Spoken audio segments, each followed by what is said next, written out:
पुरुषोत्तम रामचंद्र जी ने बाल को छिप कर क्यों मारा?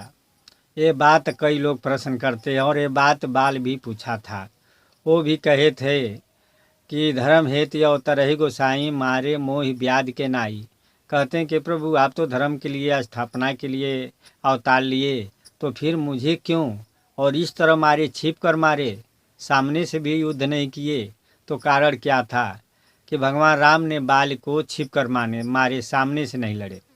कुछ लोग ये बात कहते हैं कि बाल के सामने से जो लड़ता था उसमें से आधा जांगर बाल के अंदर चला जाता था, लेकिन ये बात न तो वाल्मीकि रामायण में लिखा है, न गोस्वामी तुलसीदास जी के रामचरितमानस में ही लिखा है कि बाल के सामने से जो लड़ता था उसका जांगर आधा बाल में चला जाता। हाँ, मनोविज्ञानी के बात तथ्य निकलता है कि अगर शत्रु हमारा हमसे बहुत बलवान हो और उसके सामने मैं जाऊं तो मेरा जांगर आधा हो जाता है, ऐसा देखा जाता है। भगवान राम भी जब सुग्रीव से बाल के विषय में पूछे कि बाल के अंदर शक्ति क्या है, उसकी विशेषता क्या है, तो सुग्रीव ने एक एक बात को बताया। उन्होंने बताया कि एक राक्षस आया था जो आधी रात को हम लोग को ललकारा। हम दोनों भाई जब गए तो वो भाग गया और जाकर एक गुफा में छिप गया। उस गुफा में बाल ने 6 महीना के बाद मारकर निकला, लेकिन निकला। रावण को वो काख में दबाया था, जो रावण को तीनों लोक में डंका बजा था। आगे कहते हैं कि एक राक्षस भैंसा के भेष में आया, वो बहुत बलवान था, लेकिन उसकी टंगड़ी पकड़ के बाल ने इतना तेज भाजा कि वो कई कोस दूर पर जाकर गिरा और मर गया।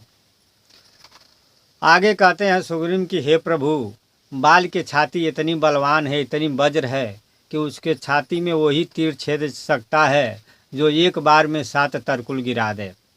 भगवान राम एक बार में 7 तरकुल तो गिरा देते हैं, लेकिन उनके अंदर ये भय होता है कि बाल से सामने लड़ना उचित नहीं है और ठीक नहीं है, इसलिए वो आड़े से छिप कर मारते हैं। बाल के अंदर वास्तव में वो शक्ति, वो बल था।